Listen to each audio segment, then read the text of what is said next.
Lights, camera, balls.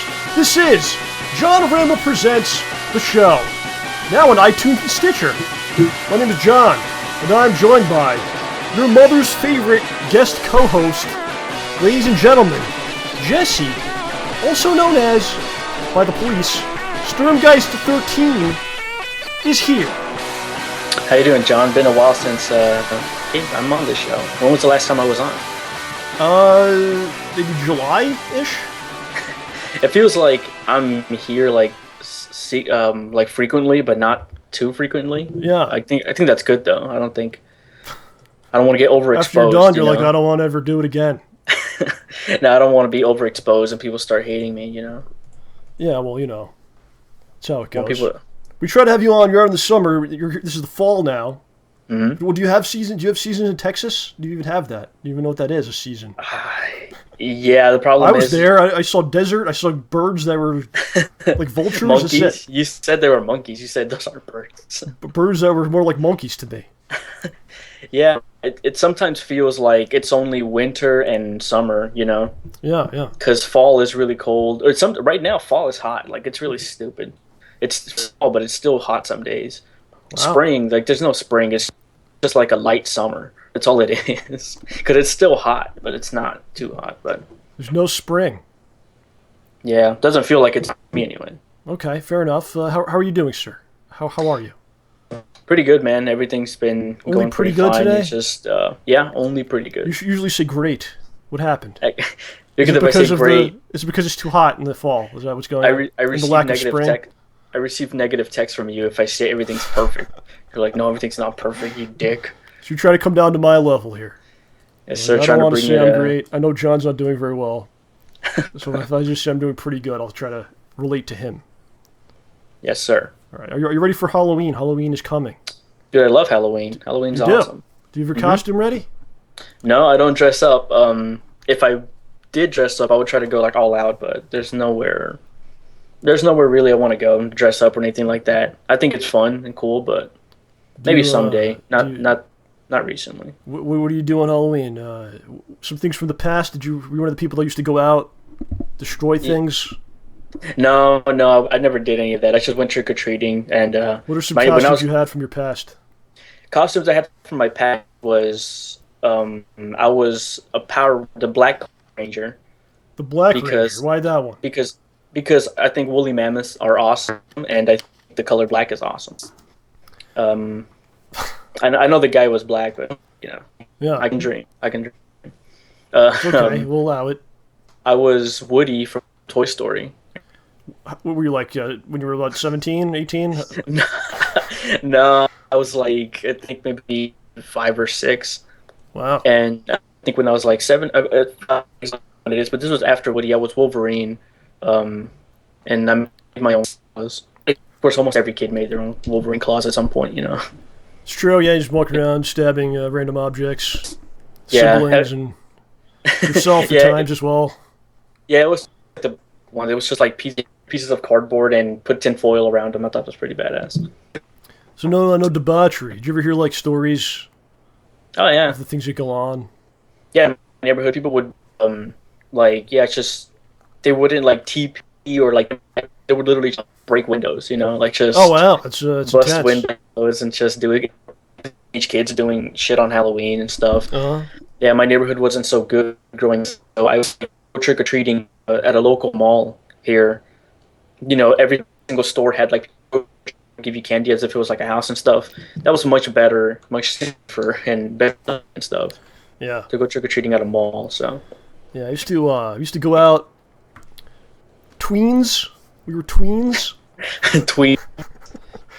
And yeah, that's like the age you kind of. If you're older than that, doing that stuff, then it's just you could be prosecuted. Is what I'm trying to say. So you shouldn't do that. Dude, yeah, nowadays like. Oh yeah.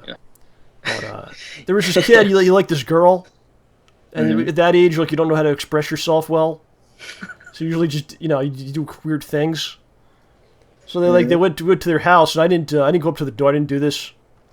Me and another friend kind of stood across the street because we were smarter than these gentlemen. But they didn't. I guess you like this girl. You wanted to get her attention, so he knocks on the door, and it was like him and 3 other people. As soon as the door opens, they just start throwing things in, spraying things. Eggs Through the door? in. No, into the home. They're just throwing things into the home. Because I don't know, they're trying to get the attention of this girl. I don't think she was even there. And eventually the father comes out just chasing everyone in there. There was some people said he had a gun. I did not confirm it, so I was just running. But yeah, it's just good times. How old do you say? Maybe everybody 12. So, a tween. Come on, man. The tween days. That's really weird, dude. I never did any of that shit. All I didn't do either. I was not part of that. If they're still looking for these, if they're still trying to get someone to pay for the carpeting, I'm not on the bill for that. Okay. All I did was the only kind of bad things that I did was all of them were in Mexico. I was unsupervised. Was it Halloween or just any day of the week? Nah, it's just any day. It didn't matter. Every day's Halloween in Mexico. Is that what you're trying to tell us?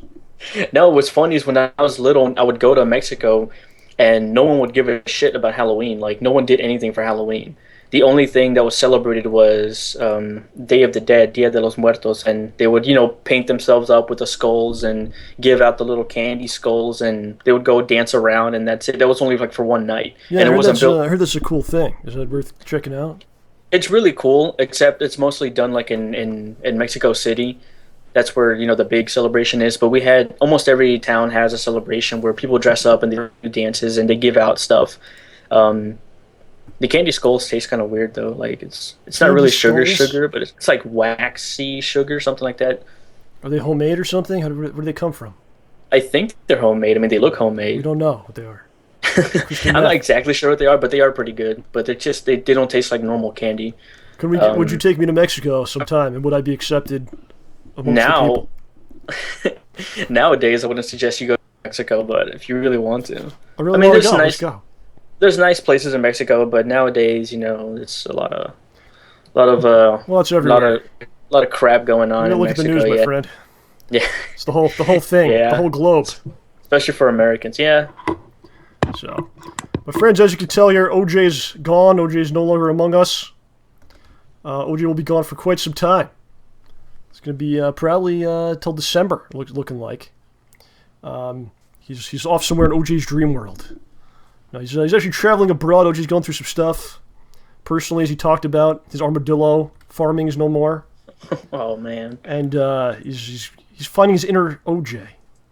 So he's actually going to Australia. He's going to PAX Australia. I think he's in Japan right now.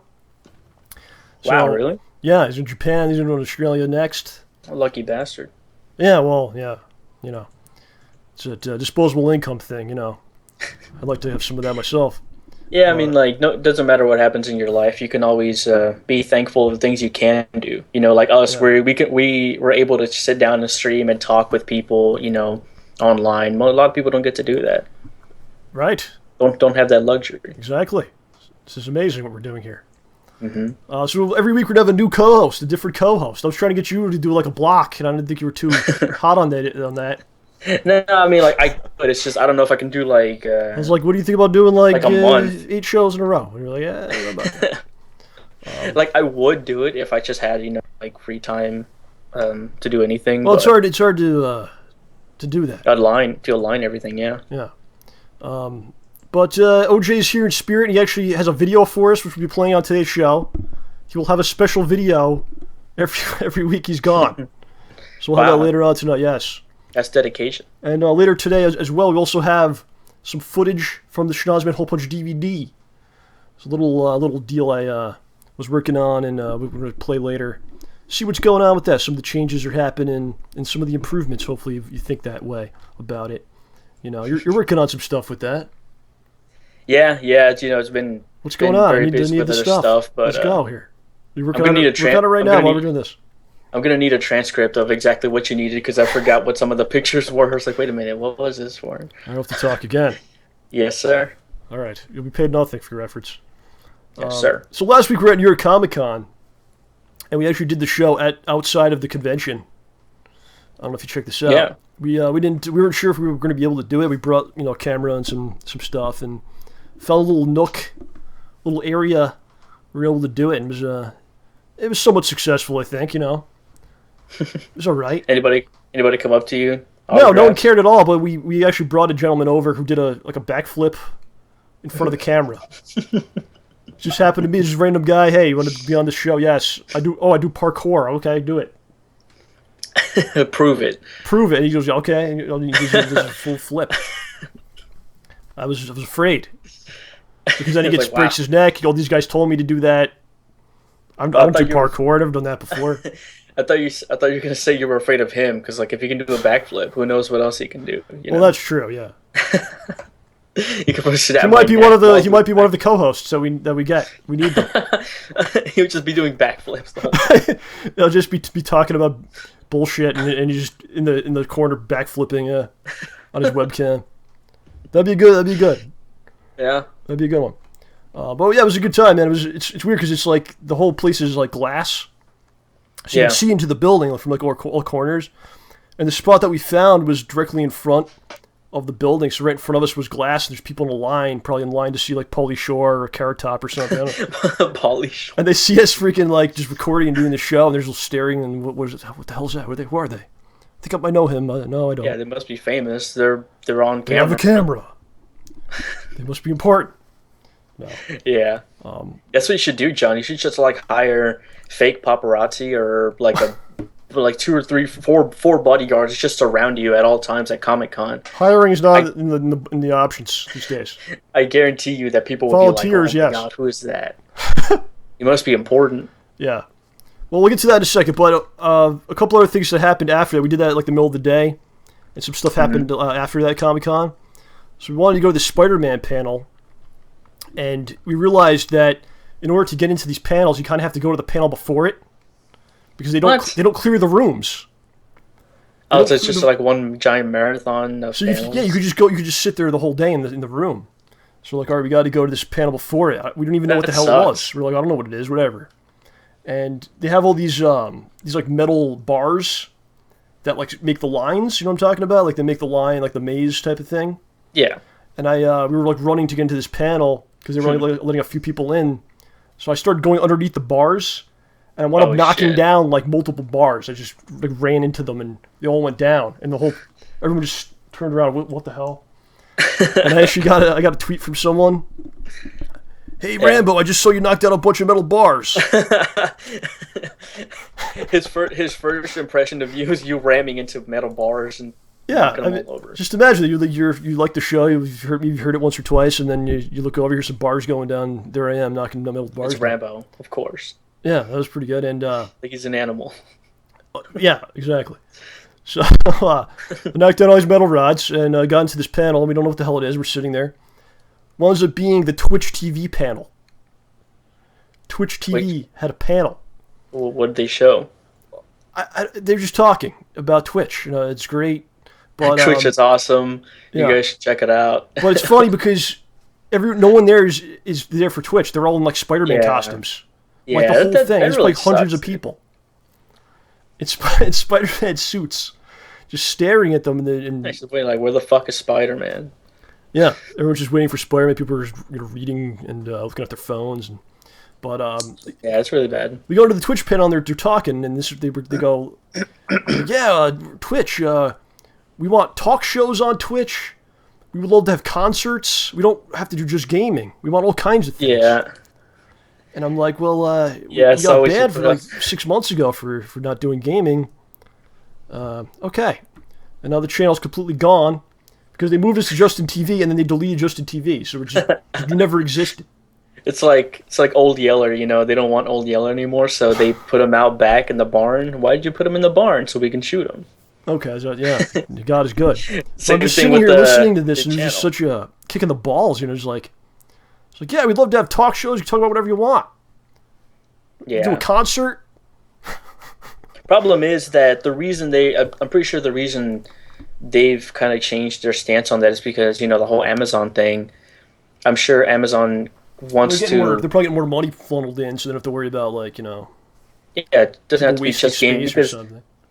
Because to be honest, the whole infrastructure of Twitch and the whole live streaming thing, it can be used for way more than games, but Twitch is easily like the best website to host all that stuff, It's absolutely true. Yes. So it would be smart to do that, but it is very it is very dumb, for like you said a couple months ago, they kicked you off for not being gaming, and now they're trying to bring in people who aren't gaming, which you were. But Oh, I'm not saying that. I'm not saying they're wrong or anything. I just thought it was ironic that I'm sitting there, not even knowing what this is, and this is what they're telling me.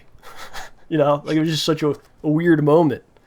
And I just start going nuts, and I'm saying all this stuff to OJ. He's like, "Just be quiet," whatever. Well, it goes to show you how. Also, think about how big some of those companies are. They don't even know what the hell's going on, like on the ground floor sometimes, Yeah.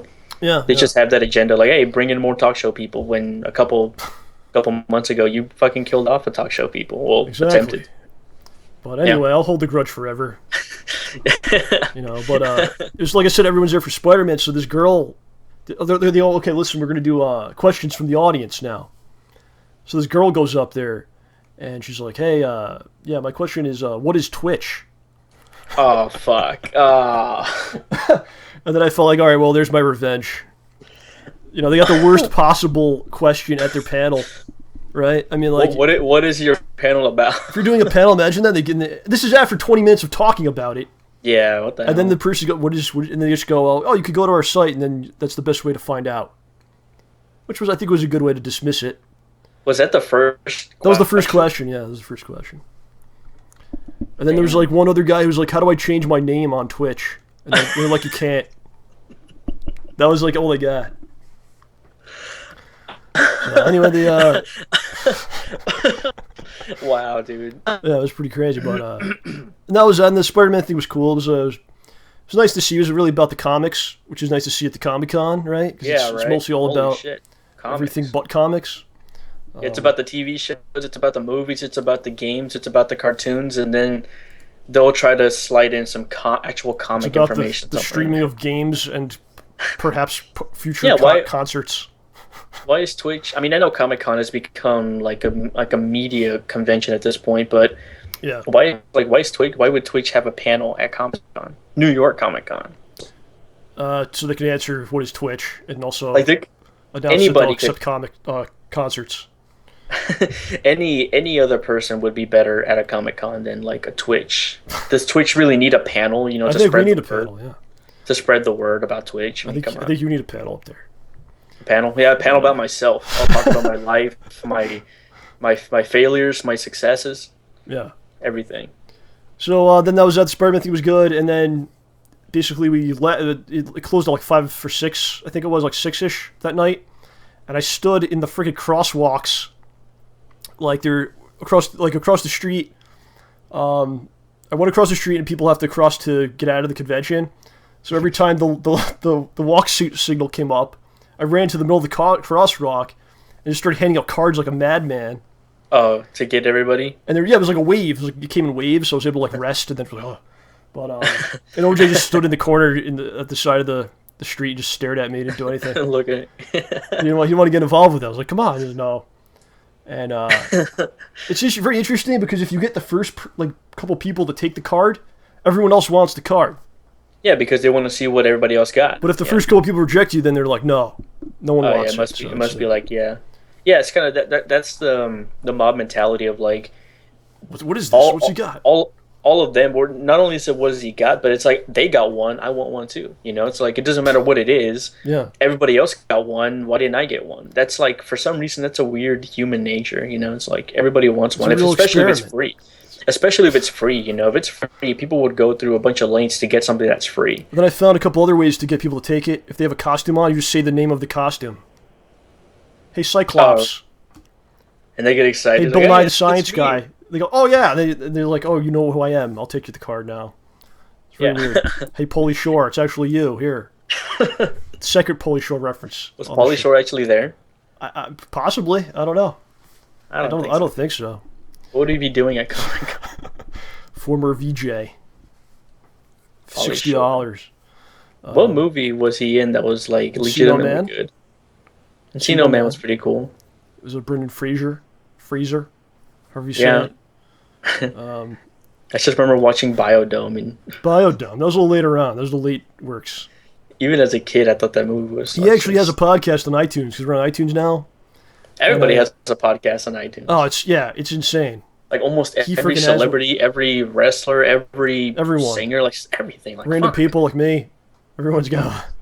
So yeah, we give out like a lot, man. Like I probably a full box. I have 2 boxes left. I got rid of a whole box, and I think there's like 500 in a box. And I was like, that was pretty good. Got rid of a box, and it took maybe 45 minutes. And then I turn around, and the street there's a street like behind me, right? Because I'm in the crosswalk. Yeah. And it's like kind of like a hilly street. Mm-hmm. But I look behind me, and there's just cards all over the freaking street. So people are taking cards and just looking at it, fucking tossing it into the street. And so the sidewalk there's a sidewalk that's just covered in them. And I was like, should I pick them up? And I was, no, let's just go. And that was that. Yeah, but I mean, at least you're doing your part, you know. I tried my best. There's probably half of them are just thrown into the street. So, I mean, if you're gonna do that, like, at least put them in the trash, you know. Yeah. At least put them in the trash or pocket them. I don't Throw want them away this. later, but Throw it in the trash. because at that point, it's not only it's a disrespect, it's also pollution. This doesn't have Batman or Star Trek or whatever the hell else. That's thing I part know of the on. problem, man. So that was the end of Comic-Con there. Well, again, Good there's always a times, silver.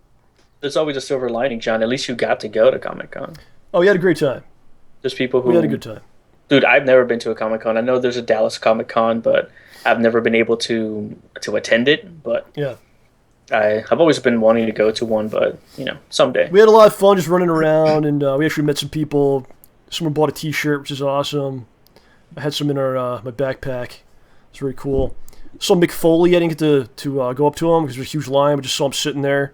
It Yeah. was very nice. And saw some of the other wrestlers, like freaking Hockey Talk Man.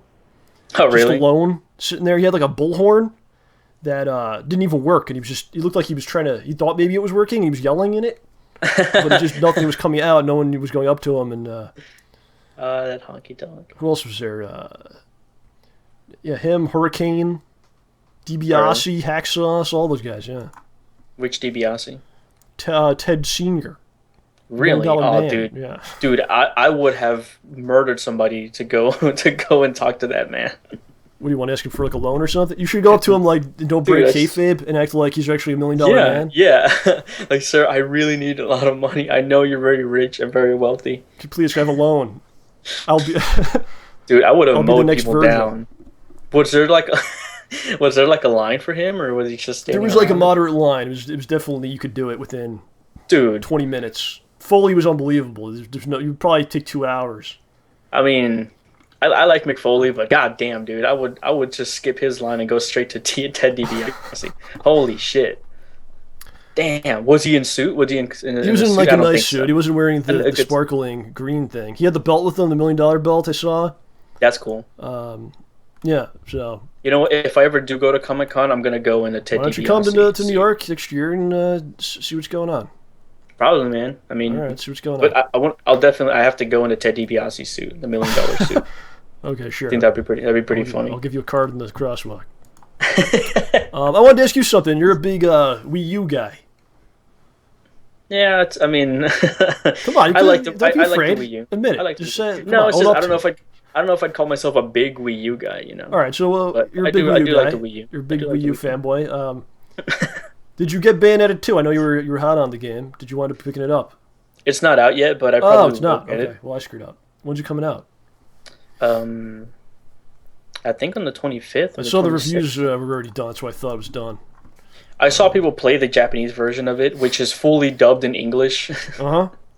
So I think that's really stupid. How the game is practically already dubbed in English. It's already done, except you know they don't ship it here until later. You could literally ship the Japanese version up here just with the audio settings, switch to English, and it'd be done. It's not But- region locked or anything. Actually, it is region locked, But but you you can find know, ways around it. yeah. But no, I mean I love Bayonetta. The original Bayonetta was really awesome. I love practically anything Platinum Games does. And yeah, Bayonetta 2 is definitely something I'll be looking into. Okay. How about like you're saying there's a way to get it to play like the on region lock it whatever. Did you ever get into like hacking the consoles, things like that, or just like finding ways around things? I hacked the living hell out of my Wii, the original Wii. Yeah. What did you do to this thing? Oh, abused dude, it? It's Yeah. filthy what you did.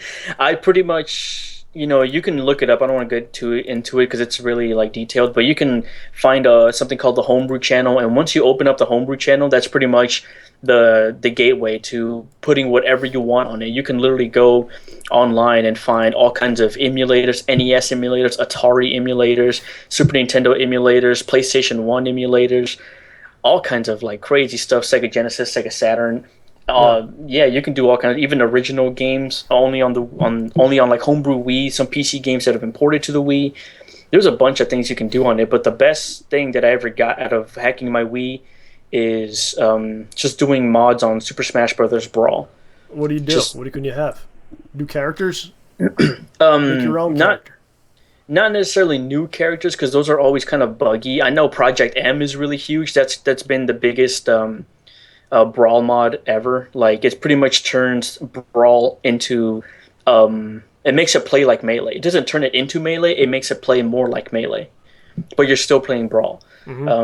But the best thing that I did was you could add a bunch of crazy costumes. You can put in your own custom music, which is really awesome. Custom stages, dude. I have like 60 something stages on my Brawl. Wow. Yeah, you can do stages. You can download other people's. It's really simple once you get into it to make your own stage, but it's a ton of fun. The Wii, a hacked Wii. I've always told people a hacked Wii is just as good as a PS3 or 360. During its peak. So Huh. I really enjoyed it, but. Yeah, The Wii U, yeah, go ahead. yeah, the Wii U is fine for what it is. I mean, really the only reason I bought it is because, the Mario Kart, Smash Brothers, eventual Zelda, Metroid, any of that stuff. I'm still a sucker for Nintendo, and I'll still, I'll buy it as long as it's reasonable. The reason I bought the Wii U is because it came with Mario Kart 8 and another game and stuff like that. So, Yeah, this is a real novelty in the old days with all the consoles and. You have all these there's like import shops in the city down here, and for like 64, I remember you got like the little piece that goes in before the cartridge, Yeah. and you could play the Japanese games, and that was like oh my god, you felt like you were doing something like amazing. yeah. I've broken the system, and there's all these games like you didn't even know existed. It was like it's really good. Virtual Pro Wrestling, which was if you don't know Mercy and WrestleMania 2000, it was the same engine, but it was the Japanese version. And it had like an insane amount of wrestlers in it from like all over the world. Like known wrestlers? Some of them were like bootleg, and there was like a fake version of this guy. You could change the names though and stuff. And Starman. well, I had like everyone. Yeah. And that was just so awesome to have that. And then later on, like the Dreamcast, people learned how to get the boot disc going. And all that stuff. Dude. I remember my friend in Mexico. He had a broken into original Xbox, Oh yeah, I have one. and he had so many like burnt discs of games, and he had literally any game you could think of that was released on the Xbox almost immediately. You could just like download it, burn it on a CD, and play it. It was insane. That was the first time I ever saw a really hacked console. Because like I said, I've seen bypasses before, but that was the first time I saw where you can literally grab a CD case or CD and put it in your computer and burn the game and actually play the game. It's like the floodgates open up. When I saw that, I was like, you don't even need the manufacturer anymore. All you need is the data and a CD, and you can just play. It's like, that was insane. Yeah, it was certainly the Wild West. I had the Xbox hacked. I never got into like the actual like retail games doing that, like burning them. But I had like all the emulators on there, like Super Nintendo and Genesis and all that.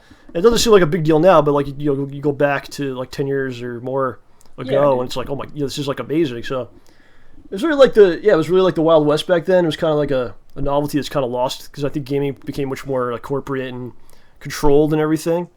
Yeah. And during that time, it was just like anything goes, man. People were. And also, I mean, like you said, it doesn't seem like a big deal now because. Like if you wanted, like right now on my computer, I have emulators of practically everything. Like you can just download it and download the ROM. Back then, it wasn't as simple. Or if you did find emulators, they wouldn't be perfect. They would have a bunch of issues. You didn't know which one was the best. Plus, Nowadays, things are so much were blown up. Yeah, people do something, they talk about it, and there's like videos. And, yeah. But back then, it was so much more underground. Like I'm talking about like the wrestling game. Where there's like so many Japanese games for like Super Nintendo or 64 or something. That people didn't even really know. It was like most people didn't know existed. So it was like this little weird little group of people that knew. You remember the pro wrestling game on NES, right? You know, it's just pro wrestling, Nintendo Pro Wrestling. Yeah. Starman and all that you're talking about? Starman, and what the hell is the other guy? The creature from the Black Lagoon. What the hell is his name? I don't remember. Amazon. His name was the Amazon. Yeah. And I think it's hilarious that to this day I still see people creating those people in WWE, like 2K14 and 2K15 and shit like that. There's actual wrestlers that use those gimmicks. Like on the indies. Oh, really? There's the Starman on the indies. There's a couple other... The Amazon. The Amazon was literally the creature from the Black Lagoon. That's what he was. No, he's the Amazon. It's completely different. That made me laugh so hard, yeah. That game was fun, though. So here's a news story for you regarding gaming news. Ooh, gaming news is always peaceful. It's always nice. It's always amazing. This is multiple men arrested for smuggling cocaine inside an Xbox. Original Xbox. Yeah, it's perfect. It's perfect. You probably fit like 15 pounds in that freaking old Xbox. Man in there. 4 Pennsylvania men were arrested for allegedly smuggling nearly 1,100 grams of cocaine inside an original Microsoft Xbox. True story. So, it's glad to see the original Xbox still has purpose.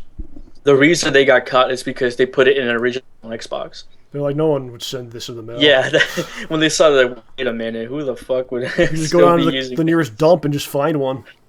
Why would you want to send this? If it was a 360, they would at least say, okay, I guess people still play this, so move along. If OJ was here, he'd be all over the story, so I have to tell it for him, but there was a situation at Toys R Us where we worked, and I was not there. He was there when this happened. Someone actually returned an original Xbox. It was full of dirt. Oh. It was hollowed out. Oh my god, and, really? Filled with dirt. And they were able to seal the box completely and return it for cash, I believe, at this time. Probably in 2001 or 2 or something. And Did you do this transaction, or did no, it just I wasn't happen? there. I was not there. Okay. He was there. He didn't do it, but he was there when this went down. And then they discovered there's something very wrong. But as he would tell you, they actually weighted the dirt to the exact weight of the Xbox. Wow. Oh my god. But it's a strange thing because it's like, what happened to the insides of the Xbox? You know what I mean? Like, what? The guy just had a shell of it? What? Yeah, you would have to assume that maybe somewhere... a bootleg shell, maybe. Maybe a bootleg shell. Yeah, I think your best case would be they just gutted it, like, piece by piece, and they just made a bootleg shell, and they just played it on that, and they got the shell. Or, they could have another already done Xbox shell, and they just said, hey, let's just return this one. Or maybe it was never gutted out. Maybe they already had the shell, and they just filled the shell with dirt. I don't know. There's a bunch of things, but it's still really weird, though. It is an odd story. I remember there was like an email that went out to everyone. They're like, be on the lookout for Xboxes full of dirt that someone may try to return. You're like, well, how would you ever know? How much was it? Do you remember exactly? Like 300? I think, it was expensive, man. It was probably $300 when it came out. I don't know. I don't know. I remember when the Xbox came out. I remember everybody was always very doubtful of it. Everybody had doubts. Like, what the hell is this? Like, they were very mad. What the hell is an Xbox? An American console. That was a big thing. Yeah, Americans can't do that. I strictly remember people telling me, like, it's made by Microsoft, like, they just make computers, like, they're just trying to get into the market. Like, of course they're trying to get in the market. Why the fuck else would they do it? There was a lot of anger about it. There was a lot of doubt from my friends, especially, even from myself, because, you're so used to Sony, Sega, Nintendo, and then you see Xbox, and you're like, what the hell is an Xbox? It's really weird. Even the name. They didn't help themselves either. Yeah, the name, and then, like, the controller was so freaking dumb. Dude, the controller was insane. A lot of the games, were hit or miss. But I think Halo really is what gave them. If they didn't have Halo, I don't know if they would have got their really foot in the door, right? I don't know. Yeah, I agree. They had a couple of really good exclusives. Ninja Gaiden, the Knights of the Republic games. Like, that was all stuff that I was like, and I bought it because I was like, I want to play these games, And you can even argue that people were still, like, unsure about it, even at the end of its life cycle, because people were still on the PS2. They were just so in love with the PlayStation 2. Yep. And it wasn't up until I think when the 360 finally came out, especially since it came out first, people were like, "Wow, this really blew everybody away." They really beat everybody to the punch by releasing it first, even though 360 really it came out capitalized on like what was hot at the time, which was like the first Yeah. person games and and also Gears like of the War, first you know, and the first That's true like next gen came out first, so it's Right. like it really beat everybody to the punch. That really helped them a lot, even though the 360 came out kind of almost malfunctioning. well, yeah, for Yeah, it did. a long time. Anywho, Great. You worked at GameStop. You remember like those things coming in? yeah, people could come back, get red ringed, and I'm like, fuck, Yeah. Well, you got to call them. We have nothing to do with this. Yeah, no, I would tell people unless they have a stupid insurance policy with GameStop, I don't know why you do that. But I do remember yeah. I do remember people trying to like return consoles and they weren't filled with dirt, but they were seriously dirty. Like They might as well have been. Yeah. like salsa stains on that shit, and just it would be Yellow from smoking. Like, dude, Brown and whenever- yellow. Yeah, it's like the plastic around like the 360 controller was like yellow, like very yellow, and it's like, how do you even stain this plastic? You have to try really hard. I didn't do nothing to it. stain this I only used it plastic. once. And you smell it, yeah. All you smell is like just straight up smoke, like cigarette smoke. I know. I used it 3 times and look at that. Cleaned it and it doesn't Yeah, work. I don't know. cleaned it. Yeah. Quick story. When the first PlayStation came out, I remember like I would get all the magazines. It was really the only way to find out about anything. The EGM. Oh yeah. I had EGM. I had a bunch of them, and reading about the PlayStation I was real excited. I remember telling people a lot of people didn't know. If you didn't have the magazines, you didn't even know what was coming out. Yeah. Right. So like before the commercial started, so I'm like, hey, the PlayStation's coming out, and people were like, I remember this one kid's like, the police station. It's called the police station. Sounds stupid. Did I ever tell you what I thought the PlayStation was when it came out? Some sort of a VCR, maybe? I don't know. What? Because, like you said, unless you had the magazines or, like, because you couldn't, there was zero coverage on the TV until the commercials came out. Yeah, that was the only way. The commercials and freaking you catalogs. You never heard any news talking about it or anybody talking about games Stupid at all, catalogs from like ever. Sears were like, that was like a hot thing. Imagine someone today looking at a Sears catalog to find out about games. Yeah, you would have to go to the actual electronics. There's no video games category. It's electronics category, and that would just be bundled in there. Yep.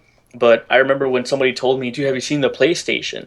And at the time, I was so into the Genesis, the Sega Genesis, that whenever they told me a PlayStation, I thought that the PlayStation was a Sega Genesis game.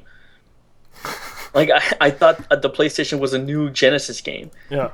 And they would tell me, yeah, you can play all these games. I thought it was like a Sega Genesis game where you play other games, kind of like an Action 52, you know. And that's what I thought the PlayStation was. I thought it was a game until I realized, oh shit, it's a giant thing. It's a new console, I guess. Yeah, they use the CDs. Yeah, that was really weird. Oh. That was really weird, dude. The CDs. Yeah, people were like didn't know how to handle them. It would just destroy them, you know. Oh yeah, but what's funny is when I first saw a game in a CD format, I actually thought it was going to be weaker than a cartridge format. I don't know. CD, look how thin it is, light it is. Yeah, something about the impression of a CD, how like flimsy it is, just flat little round snap this in half right now. It's weak. Yeah, dude. When I saw the CD, I just thought, man, I don't think it's gonna be as good as like a N64 cartridge or like a Genesis thing. You know, you were just so used to seeing a cartridge. Yeah, the PlayStation era was so good. Oh, dude, it was really awesome. That truly was like really revolutionary. PlayStation hit it out of the park, man. Yeah, it was just game after game. I mean, it was insane. You couldn't even keep up. People were good game. People were like, I got this game. It's great. Like, what? I never heard of that. Put it, you know. Yeah. Almost every game that you would hear your friends getting, even though it got like zero marketing, for some reason they had the game and it was actually good, and it was really cool to just trade games. One person had it. Yeah, it was a lot of word of mouth type stuff. Yeah, it was really cool. I remember there was a game called One. Did you ever see that game? No, I never heard of it. It was a video game called One, and again, I don't know who made it. I forgot. I know it was on the PlayStation 1, but my friend said, dude, I got this awesome game. It's like a shooting game. It's called One. and he let me borrow it, and it looked generic as hell. But when you actually played it, it was really good. Like now, I look at it now, it's really dated, but at the time, it was really awesome. Yeah, it's just how it was then. Yeah, and then that's kind of that's to your point of like that game had zero marketing. I don't know who made it. I don't know where it came from, but it was the early PS1 game, and my friend had it. I don't know how, and it was actually good. Yeah. Nowadays, you get like a game with like huge marketing, and it comes out, and it's it sucks. It doesn't matter if you have that machine behind it. Yeah, the marketing and all that shit. Just, like a lot of things about it. Another thing from that time, like we were talking about the lack of information. Like they would announce things, like for instance, like the Super Nintendo disc drive they announced, right? But then they would you would never know like what happened after that because it just never came out. So when you're just waiting for this thing, I was waiting for like forever. Yeah, what happened to it? They would never be like, yeah, it's just not coming now, right? They would just like Nintendo Power. They'd just be like, yeah, just no mention of it. So I was waiting. I'm still waiting for it now. I don't know what happened. Nintendo Power wouldn't say, hey, by the way, this shit ain't gonna work. So there were so many. Forget that we made so much coverage on it. I'm sure you have some experience with this, but there's so many rumors as well from just random kids and people saying things. Oh, fuck. And you had no way of like proving them wrong or right. If you asked me to summarize the video game culture like in the early mid 90s, I would say in one word, rumors. It was just lies. Because rumors, everyone's like, I heard that the PlayStation can do. Dude, people were telling me that the PlayStation. Or that the new Xbox, like the Xbox, the original Xbox, I was going to say Xbox One, the original Xbox, you could dip it in water and nothing happened to it. Try it. Well, I remember the big thing like way back was like people were like people knew like Japan had different games, but they didn't really fully grasp it. So they just thought they had games that were like ahead of ours games. Like for instance, people would be like, Super Mario 6 is out 7 in Japan. And you'd be like, wait, really? It's in 3D. It's already fucking out. And you have no way of just, pulling something up. No, it's not, but people, it's not that they were lying. They might have actually believed it. I don't know.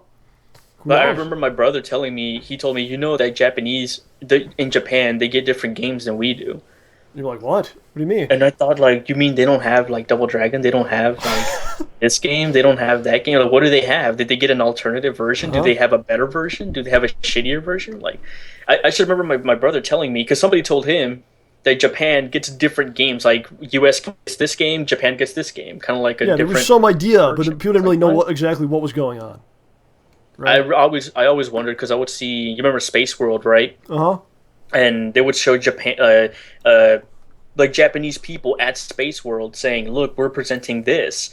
And I was thinking, like, where did, are they the only people presenting things? Are there more consoles or more things in Japan that aren't shown? Japan? Or do they not care about, like, United States conventions? Or are these just, like, I don't know. Like, I always wondered. That's why I always like the Japanese culture, because they're so far away, you know what I mean? And I'm pretty sure when I was little, I was like, man, like, I wonder what they play with. I wonder what they play on and all that stuff. Did you know the games like were from Japan even? I remember like when I found out, like I played Street Fighter probably a good year. And then I found out, like, read something from Japan. Here's a tournament in Japan or something. And I'd be like, this is Japanese? I didn't know that. Yeah, I had no idea. I had no idea. Until you know who made the game, you know nothing. Yeah, no, you would just see Nintendo.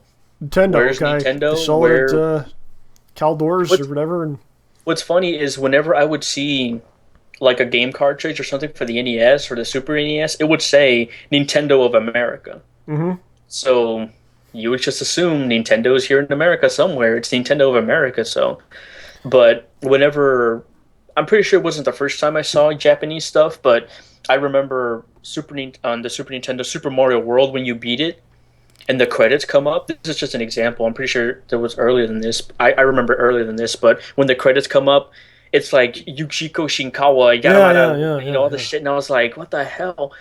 Like, it's only Japanese people. Like, Japanese people worked in this game. I remember. Japan's amazing. This is an amazing place. Wow. I remember being so stupid because I would see a guy's name was Yoshi. Yoshi. And I was like, oh, he's named after the dinosaur Yoshi. He's named after the 10 Yoshis that worked on this. I was just so like ignorant to the fact that Yoshi's just a name, you know.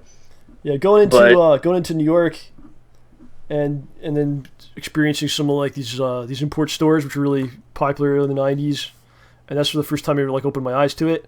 I remember going into Yeah. one, walking in, like a freaking like wall of games that you never knew existed, right? Mhm. And then they had a TV, and there's like 4 dudes around this TV. They're playing Akira. And it was the first time I ever saw any kind of like anime or anything like that, right? It was Akira I was just playing. I was like, well, what the hell? Wow, what is this? It's like a cartoon, but there's like boobs in it and shooting each other in the face. Like it was very strange. And then they're like, wow, there's a whole other thing going on here. Yeah, I never saw like a giant store of import games, but there was a game, well, video slash, video game, video cassette rental, a place where I lived, and they had one Japanese game, and they were selling it for like a retarded like price, like Japan. a ridiculous price. Is it good? I don't know. To this day, I don't know what game it was. I know it was for the it was for the NES, but Yeah. I'm trying to remember what it looked like. But it had Japanese text and it had a Japanese thing, and then they would say, all the kids were like, oh, like looking at the glass and say, oh, look, this is from Japan, and he was selling it for a ridiculous price. It's some and magical item, I wondered like, what would happen? Like I always thought if I put it in my NES, is it gonna have like better graphics? Is it gonna be like something crazy or something you've never seen before? Like I don't know. It was just really weird at that time. That's why I know I've said it multiple times, but I almost wish, the advent of the internet didn't explode or overexpose everything so quickly, because, things would have still been, mysterious and stuff like that. So yeah, I feel like people today. It's good. It's good and bad. I feel like people today don't. I don't know. Maybe I'm just saying shit, but Yeah, don't we're like sounding like appreciate games, right? Like when you were a kid, right? And yeah. someone's like, I have this game. Mm-hmm. And you didn't know what it was. You're like, all right, put it. You want to see the game? Like, didn't matter what it was called or anything. Like, It's put a it video in. game. I want to see It's a video game. Let's fucking see Let's it. play it. Even if you didn't like it, there wasn't like any kind of like just hatred. Like get the shit out of here. Like you're going to just play this instead. But not like today. Like now, somebody pulls out a game. Or like you're like, oh, I saw the review for that. I never played it myself. I saw the review. It's very low. Don't even put it in. Screw it. So. Or everybody's saying that it's bad. So everyone says it sucks on Twitter. I don't want to don't put that in. No. So it's just a different mentality. I guess we could say is people are more educated today, and it's not necessarily a bad thing, but yeah, it is true. It's just I just think it's funny how I was talking to my friend the other day, how if you would get a bad game, you would still play it. Well, like it doesn't matter. Yeah, because number one, you didn't have any alternative. If you're a kid, you don't. It's either play the game or you don't. But all the other games that you had, even if they were good, you already played the shit out of them. Yeah. So you would get a bad game, and you're like, man, this game really sucks, but I'm still gonna keep playing it because I want to see what's at the end, or I want to see what happens, or just something. You just wanted to keep playing it. Like the best example of that we can both relate to is the X-Men on Genesis Arcade's Revenge. Oh God, that game sucked balls. Yeah. That game was horrendous. It was a ripoff. Because Spider-Man with the X-Men, they knew kids were gonna get it. Yeah. And as soon as I saw the poster in the store, I wanted the game. Didn't even matter. Dude, it's nothing insane. else mattered. It said Spider-Man and X-Men, and the poster and the cover was awesome. You saw Spider-Man and Wolverine like next to each other, and Cyclops and Storm and Gambit, and you're like, wow, this is gonna be like one of the best games ever. Turns out to be shit. Yeah. And then you still played it. I still played it, dude. Yeah, too. Well, you have no money, and you get your parents to buy you one game that they're willing to buy you, and then that was it for the next 6 months to a year. Yeah. So, I just remember playing the Gambit stage until I got good at it, and it was so bad. Like it was really, really bad. But I wanted to beat it. I wanted to beat it, dude. I really did. Did you actually do it? I never beat the game. But I got to level 2 and level 3 of like certain characters. But you had to get to like the end of the end of like 3 levels with every character for you to finally get to the final level. Yeah. It's a terrible game. Did you ever play the Incredible Hulk on Genesis? I probably played I went back and played a lot of the ROMs. I never owned it as a kid or anything. That game is shit. It was the lay of the land, Licensed game, rip them off. I've never felt more like a pussy than I did playing as the Hulk on Genesis. Like Hulk is so weak. Like Hulk. Everybody shoots at him. Every single time you get hit, it would do hit stun, and you lose just like little bits of damage the whole time. And you can't walk up to him and just smash him because they keep shooting you, and you just keep being pulled back. Was it the LJN game or? I don't think it was LJN, but I mean, might as well have been. I think the Spider-Man X-Men was, right? I think it was, so. dude. I wouldn't be surprised if it was. It was that fucking bad. One more thing about this this topic. When I went to Tokyo, they had import shops, and you go into these import stores, and they're selling American games and guides. Wow. And that really freaked me out.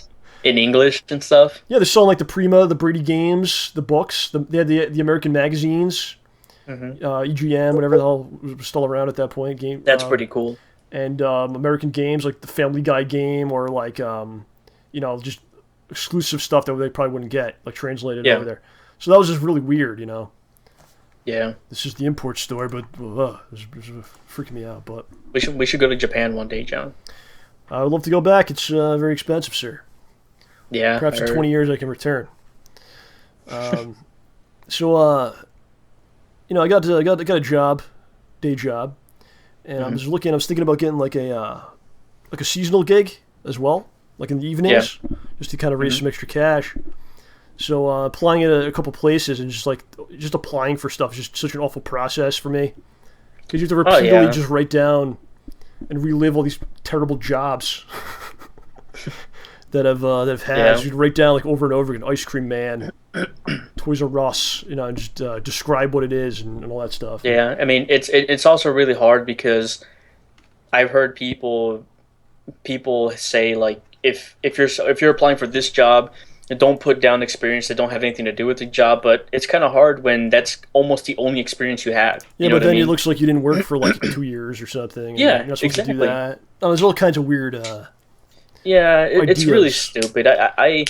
The whole interview / application process is just so outdated. Like, it's so dumb. I really hope that one day that whole companies can just get rid of all that, because it really is just a pain in the ass for everybody involved. Like, literally. What's a better way of going about it, though? I mean, at this point, I'm not sure. I mean, all the jobs that I've been able to have are just applying places, but it's been mostly, I've been fortunate enough to apply at places that don't take the application process so like meticulously seriously. They just want to meet you and see what's going on. Yeah, that's all they want to do. They just want to meet up and talk and like just explain things and just see what kind of person I am, and of course, explain details of my work experience, what I've done before, what what I had trouble before, and all that stuff. But yeah, I just hate the interview like questions. You think the interviewer likes doing the interview? I think both people don't want to be doing either what they're doing. At the job that I'm at right now, I actually asked the person that interviewed me. Yeah. I asked him, do you like doing that? Because I could tell like it was kind of uncomfortable. He's like, no, I fucking hate it. He's like, he hates doing that, except that according to the company, you have to ask like these questions to see to kind of gauge. That's their method of gauging of what kind of person you are as an employee. Do you ever ask you those really like just off the wall questions? What's something terrible that happened to you? What's the hardest thing you had to go through? I was like, why do you need to know this? Yeah, it's shit like that. I think my well, I killed a man and had to run. Is that what they're thinking? Like maybe they'll catch you on some kind of a thing. I robbed multiple banks and I had to hide out, but now I'm in this state and trying to get my act together. Now that I've actually gotten a chance to like talk to people who do the interview process, like the ones that did it to me, they say they have to do those questions to see what kind of, because you could be a good employee, but let's say you're an asshole. And they don't want you working there or whatever. So they want to see what your responses are to some of these semi-personal questions. If you're even willing to answer it, because that'll if you're show willing if to answer, if you'll follow the commands, right? Yeah, or dude, you'd be surprised if some people completely crash in the interview process. Like they'll say, like, "What's the worst thing?" Let's just say they ask them, "What's the worst thing you've ever done?" And they're like, "Well, I mean, I got fired from my last job because I robbed them blind, or some shit like that. Like they'll just straight up say stuff like that, and you're like, wow. It could probably be really nerve wracking if you like need the job desperately, right? Yeah. Like if you're like your family's not going to eat if you don't get this gig, so I can see that could be really nerve wracking and just I don't know what to say, right? I know people who just they just tense up for no reason. Like as soon as they're in an interview area, they can no longer speak. They can't speak. Like literally cannot speak. Should do a podcast. I remember in a job interview I did like a while ago. It was like a group interview. Oh God. And I'll admit, like, I don't get nervous very easily, but that was the first time I did a group interview, and I didn't know it was a group interview. They just told me show up for the interview, and I showed up, and then I see people walking into the lobby, and I'm like, holy shit! Like, are we gonna? Is this gonna be one of those where you go in and then they go out, you go in, they go out? Yeah. No, Yeah. it was an entire group interview. They just walk into a giant like lobby area, and they just started talking to us, and slowly one by one, you sit down in rows, and then they would tell you, hey, you get up, and not like that, but they would just say, hey, introduce yourself one by one, tell us where you've worked at, the things you want to do. We're losing you. What We're losing you, sir. you want to work Oh boy. and stuff. Are you still there? And I'm sorry, All right. can you hear me? Yeah, we can hear you. We lost you for like the last minute. Yeah. Oh, Well, you're back. You're back. You're back. it was just a group interview where they would sit you down and they would tell everybody, hey, when we call your name, stand up and tell us who you are, what you like to do, what you want to do, where you worked at, all that stuff. And like, I don't get nervous very easily, but I'll admit when they were calling people and it was about to be my time to come around, I was kind of getting a little nervous, Yeah, yeah. I can imagine. And I was just like, well, man, like, did you actually want the job? I wanted the job. I didn't need it, but Yeah. I did want it. So I think if you want it, then it adds to that level of anxiety, because right? Yeah, definitely, yeah. It's just something about seeing the people like in front of me, go row by row, and then it's coming up to me. Something about that was a little nerve-wracking, but I did pretty good. I just spoke normally, but then the person behind me, when it was his turn, he got up, and I felt so bad, dude. Oh, no. He couldn't even speak. Like, he was just just mumbling. He couldn't get a word out, dude. It was like you 5 seconds ago on Skype when you were breaking up. Yeah, practically like that, except, I think the key to these kind of things is and don't take this the wrong way, is to not care that much. Yeah. You have to, and it doesn't matter what position you're in or what financial situation you're in, you have to always, like, I don't know if you listen to the Stone Cold Steve Austin podcast. He talked with Colt Cabana one time, and he was talking about when Austin was starting up wrestling, right? Yeah. And Austin said, no matter what you do, because when he was starting up, he would mess up or he would botch things. But he said that the best thing to do is never let him see you sweat. Like, just keep going. Like, just keep doing what you're doing. Even if you messed up bad, pretend like it never happened and just keep doing what you're doing. And I really do like that mentality, because even if you're in a bad financial situation, Looks like we lost you again. walk in there as if you're not. Like, just do even for an hour or 30 minutes. Just pretend like you're the richest man in the world and you're here to support this. You good? Yeah, we're good. We're good. You're kind of breaking up a little bit. Even if you're in a bad financial situation or whatever, just walk in there as if you're not. Walk in there as if you're going in there to help them. Yeah, I mean, you got to realize, like, you can only do your best. Just try your best, and if it doesn't work out, it's not life or death. They're not going to, like, you screw up in the interview, they're not going to, like, take you out back and strip you down or something. Like, just there's always another opportunity. Sometimes things are meant to be. Sometimes you're maybe not supposed to get that gig, and you get the next one or something. And dude, trust me. For anybody who feels bad for, like, not getting a job or whatever, you have no idea how many times I didn't get a job and I found a better job. Yeah. Like, almost immediately after, or a couple months later. Like, it happens that way. And then I feel like if I would have gotten that worse job earlier, I wouldn't have gotten this better job. Right. So, and like that guy, you said, that guy was really nervous. Like, you should only ever be that nervous if there's stakes. Like, if you screw up, you'll be shot in the face. Yeah, exactly. Yeah. Then that's like, okay, you could be that nervous, but there's levels to things, and you kind of put in perspective. I think it's all about, like, the mental, like, perspective, right? Yeah, and it's also, I know it's cliche, but it is true. The worst thing they can do is say no. Yep. It's to always think about that. Like, even if you say no, you're right back to where you were. You didn't have time. All you did was try. All you did was take a shot. You still have bullets. So you can still just keep going.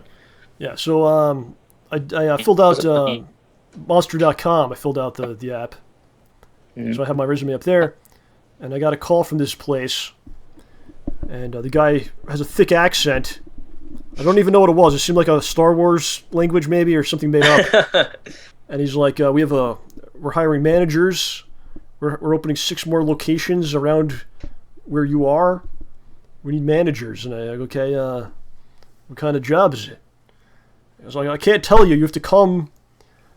You can come Tuesdays at 7, Thursdays at noon.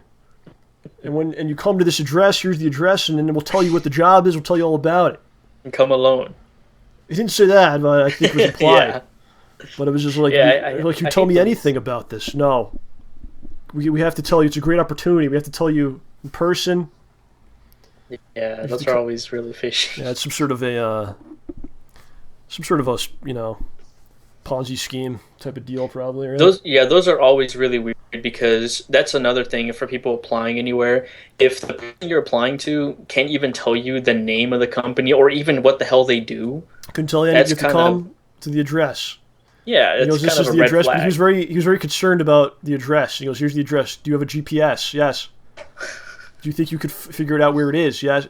And then he goes, "Well, I could call you again and make sure you know the directions.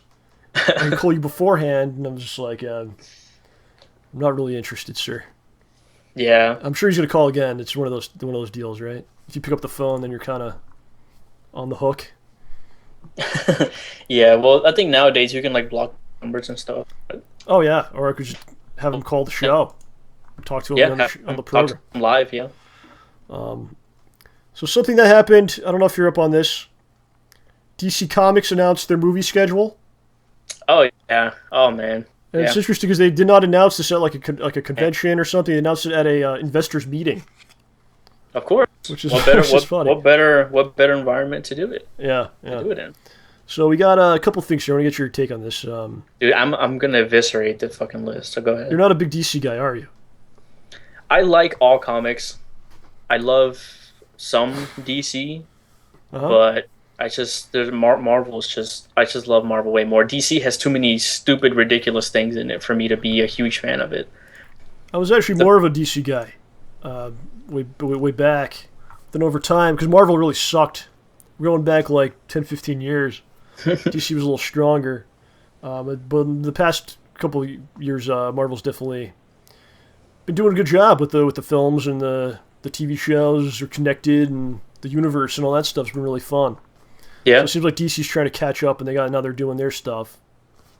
Yeah, they're trying to catch up, but they're trying to catch up like in the wrong way. They announced a ton of movies. Yeah. So we got Batman vs. Superman, Dawn of Justice, 2016. And then it was kind of interesting, The Suicide Squad in 2016. Yeah, that one I was actually surprised by, and I'm actually proud that DC would do that.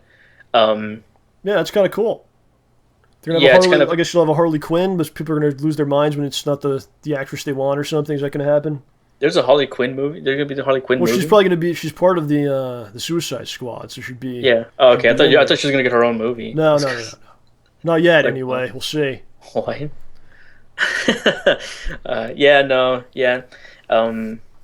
Suicide Squad is very like from out of nowhere. Expect it. It's pretty good, but again, you have to wait and see what it is. Like you said, they're gonna cast the wrong people, and then this is gonna happen, and people are gonna go fucking ape shit. And then so it's 2016, 2017. You have Wonder Woman. Yeah, good luck with that one. Starring Gal Gadot. Good luck with that one. And it's the first female lead superhero movie. Yeah. Which is cool. Will they ever have What about Elektra? That doesn't count. Why doesn't it count?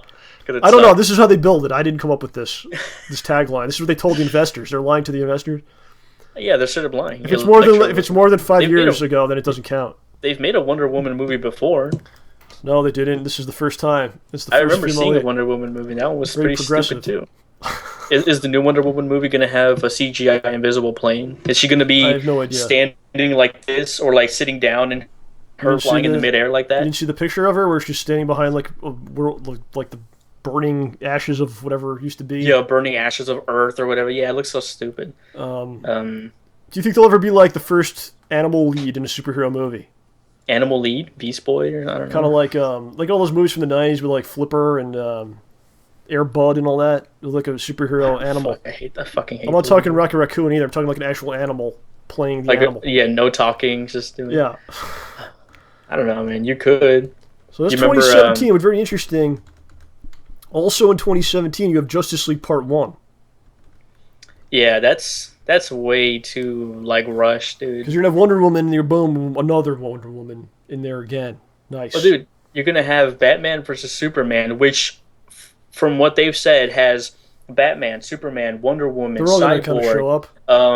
a bunch of people. Like I know, they have like It's got the female Robin's gonna be in it.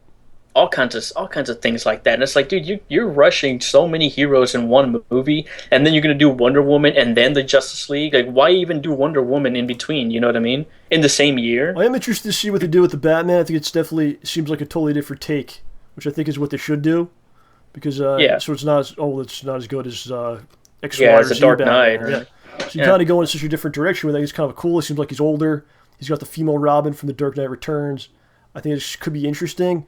I don't know if it will be or not. I mean, I didn't like the Man of Steel movie. I didn't like. So yeah, that movie sucked. I don't care what anybody says. So I'm kind of, kind of conflicted with that. And then they get the Wonder Woman and the Justice League. Then in 2018, The Flash, and also Aquaman. Yeah, 2018, it's insane. And then 2019, Shazam. Also in 2019, Justice League Part 2.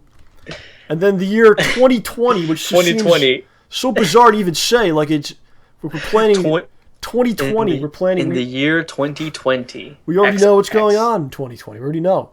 You got Cyborg and Green Lantern is back. I guess Dude. It'll be 10 years from the last one, so they'll be like...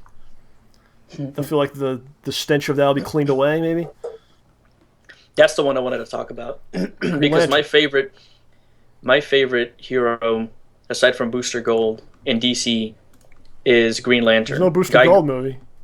Nope, because they don't give a shit about it. But anyway, Green Lantern specifically Guy Gardner. I love Guy Gardner, and I just think it's so ridiculous that you're gonna have 2 Justice League movies, and then after that you're gonna have a Green Lantern reboot. We got some balls to announce all this because I think, let's say some of them don't do that well, and then they have to cancel some other ones. So well, make them look bad, but it seems like people like these superhero movies, and maybe they'll be all right. But is it just me, or am I like insane for thinking how it's ridiculous to have Justice League Part 1, Justice League Part 2, and then Green Lantern reboot? Isn't that like a little ass? Isn't that a little ass backwards? Or I guess it would continue after this too, though, because then I'm pretty sure it'll continue. But does that mean Green Lantern won't be in the Justice League Part 1 or Part 2, or is it going to be a different guy? Or I don't know. It could be anything. There's a lot of Green Lanterns. It's just very confusing, you know. It's like to be honest, I'm not particularly interested in almost any of these movies. I mean, Justice League, depending on how it goes, might be cool, might not be. I'm still not sold on their casting choices for some of these guys. Yeah. I am nowhere near sold on Ben Affleck. You're going with the movie stars. Yeah, exactly. They're trying to find the stars to fit the characters instead of like actors to fit the characters. They're kind of definitely playing catch up. It seems like it's kind of rushed a little bit. Yeah. But it could be interesting. My main concern is I didn't like the Man of Steel, and that's kind of like the beginning of the whole thing. Yeah, exactly. And, that's what I've been telling people. Like, Man of Steel is supposed to be the launch, or like the beginning, like you said, the beginning of this whole new DC universe that they're trying to create. And that movie, in my opinion, it was really bad. It really sucked. It's kind of, they all just seem overly. And there's pictures of the new Batman. There's pictures of Wonder Woman, what we talked about. Yeah, it just seems like it doesn't look fun. You know, like just when you look at it, super serious. The fucking world is ending, and Batman's got his head down like you just saw like a bus of nuns just like drive off a cliff, and then like Wonder Woman's. Yeah, I remember when we talked about this last time. You were like, you see Superman staring into the camera as if he just saw a baby get shot in the face. Or something. Yeah, Superman's got this very oh my god, and then Wonder Woman's like the world's been blown up, like an orphanage. Like she was inside of an orphanage and it just exploded or something. Like it's very dour, like very dark, and I know very serious over here. And I know, it probably makes me seem like a fanboy of Marvel and more so of Guardians of the Galaxy, as much as I love the cosmic universe and all that. But I feel like the movie Guardians of the Galaxy was like the polar opposite I forgot what the Man of Steel was for me. Yeah, it's just fun, bright, and exactly. awesome. It was fun. It truly felt like a comic book movie. Like if you felt like you were just looking at a motion picture comic book. Yeah. And like Man of Steel, it tried so hard to be so dark, so brooding, so serious, and then obviously the plot holes up the wazoo. So many unexplained stupid things, but yeah, it's just that's one of the reasons I love the Marvel movies more, because I feel like they're trying to stay true to the characters. They do a meticulous casting process to try to get the perfect person, and as we've seen with the casting choices, they've been spot on and pitch perfect so far. Yeah. So I have more faith in Marvel in making the characters, casting, and making the stories, and also the reasons why the Marvel movies are so good, so much better than the DC movies, is because they're connecting them so perfectly. Like every movie's being connected perfectly, and it's leading up to something amazing. DC's got a good. They got a real chance though with this to really do something great, they do. Because they have been behind, so they've had time to really maybe plan something amazing, and they definitely have the money and the time. They got all the resources, and it seems to like make it happen. It seems like they're doing a good job now. Like they already casted all the characters, and they're definitely on top of it. So we'll see what they can pull off here. Yeah, I don't want DC to fail. I don't hate DC. It's just they have everything in place. It's all about execution for them now. It's all about the writing. It's all about the way the movie is. It's all about the way they go on about presenting and making these movies. To whether or not, like you said, it's pretty ballsy of them to plan out movies up until 2020. It sounds crazy, but it's not even that far away. It's just the that 2020. It just seems so crazy, right? Yeah, but it's still 6 years, ahead. And like you said, what if one of these movies or a couple of these movies are just utter shit? You really want to build a universe around. Let's just say 2 or 3 movies are just really shitty. You're gonna build a universe around it. It's kind of tough. Hopefully it's good, and we'll see. But very very down on these things. Something came out from Marvel this week that looks like they're going in the direction of the Civil War. It seems that way. I didn't like the Civil War comic. Yeah, no. At the time, it was very popular. Just the idea of the heroes fighting each other. Yeah, the idea was cool. But then towards the end of it, if you actually read it, a lot of people then didn't really seem to. Yeah, they just looked at the covers of the comics. Yeah, and the thing I didn't really like about it was that the characters really act out of character. Yeah, they changed characters for the sake of the story. If you don't know what it is, basically the government decides that all the heroes need to be registered and become government employees, and they have to reveal their secret identities. And if you don't sign up with the government, then you can't be a hero anymore. Not only that, but you're also going to be put in jail. Yeah, you're like a war criminal or something for interfering in things. So Captain America is basically against this, and he has a group of people. And then Iron Man is the one that's all for this, and he's digging it, and he's with the government. Now, if they do that in the movies, they can't really do that because, again, that'd be out of character. Iron Man 2, wasn't Iron Man 2 mostly about the government wanted to regulate the suits? Yeah. And then they tried to, they hired that other guy to make their own version of it, and then he was trying to say I think that's Iron Man 3. It was one of the I don't know. It was one of the Iron Mans where he basically was the government was trying to do this, regulate him, and tell him he can't have this or that. So for them to do that, you have to be totally different. So I don't know what it would be. I don't know. We'd have to find out. But I think the simplest way for them to do that, because I don't know if they're going to do the entire Civil War, but I know that it's been confirmed that Iron Man and Robert Downey Jr. will be playing a major role in Captain America 3, and I think the best way they can go on about it is just create a good come up with a good conflict of interest for the two characters, Yeah. And just find something like that, and obviously there has to be a resolution if they're going to do more adventures and stuff like that. But I agree with you. Don't do the entire Civil War storyline because it would, like you said, it didn't make a lot of sense. I enjoyed it simply because of the novelty. You know what I mean?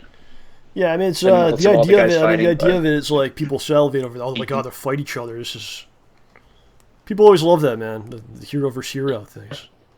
Dig that, Yep. Oh, we'll see what happens with that. Are you still here, or are you gone now? No, I'm still here. I think. Okay, you're a little grainy, but you're still among us. Yes. That's for cinematic effect. Yeah.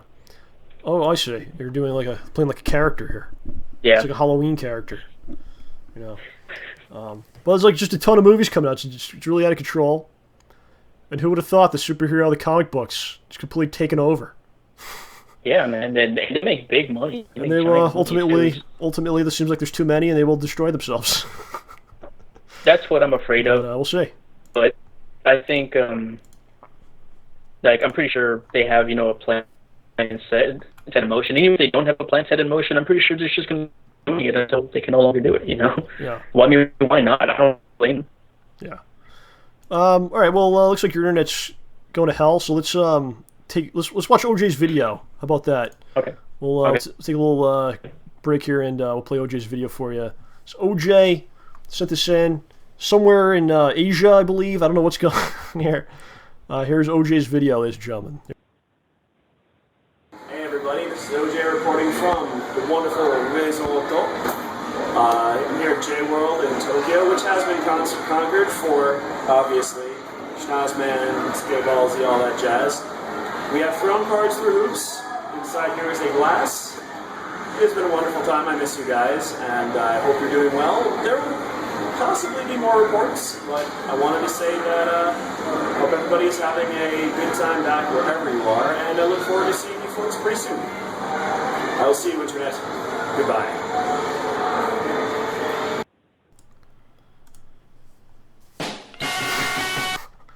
So there's OJ, ladies and gentlemen. If you saw the video version of that, it was upside down. I did not alter that in any way. He sent it in like that. So it was his artistic vision that he would be seen upside down against some mysterious wall in Tokyo, I believe he is in. So I wonder what he's trying to say. What's up? What the director's trying to tell me. I wonder what the director's trying to tell me. Yeah, I don't know. But he had a Schnozman t-shirt on, so Schnozman has come in some fashion to Japan, ladies and gentlemen.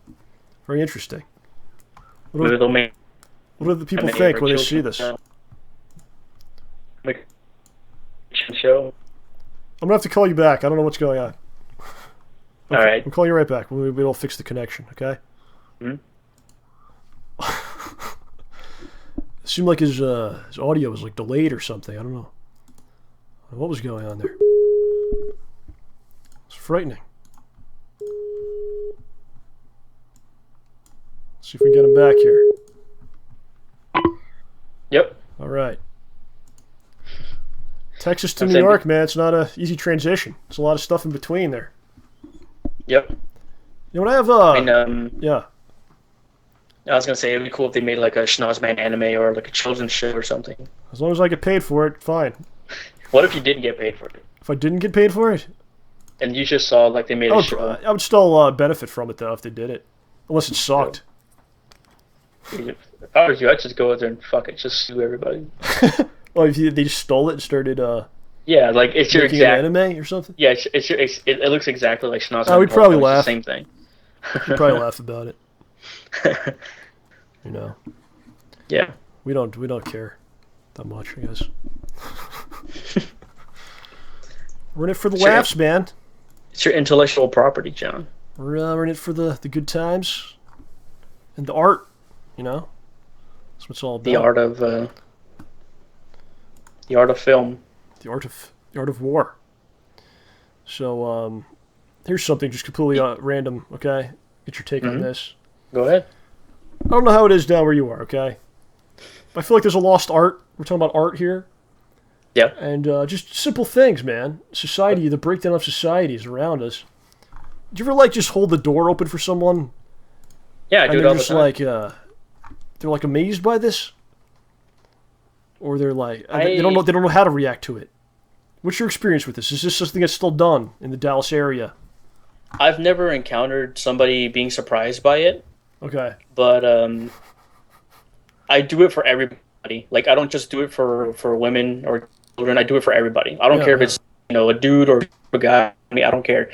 I'm walking, and obviously, if it's a door where you pull. If it's a door where you pull, you just pull, and then you walk to the side, and you let them walk in. Yeah, very simple process. I do with everybody, because I know some doors, when you pull forward, you kind of move out of the way for them to walk. of awkward. Or you let them grab it, you hold it so they can get it. Yeah, that's what you do on that one. You walk for a bit and you hold them, and then until they get it, and that's it. Yeah. Hold it for people. I do that all the time. Everybody.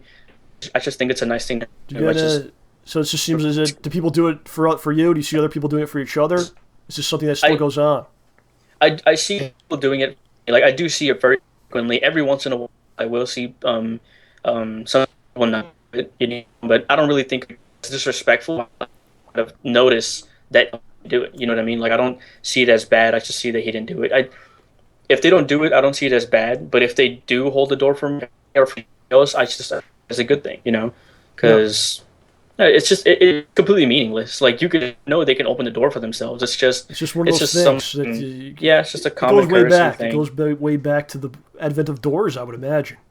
Right? Yeah, it's just a common courtesy thing. That I hope that somewhere, because people always have bad days. You know what I mean? Oh yeah. And you never know what somebody's going through. Even if you just go to the gas station or whatever, you never know what they're going through. And even just somebody holding the door for them could mean something to them. Even if it's something simple.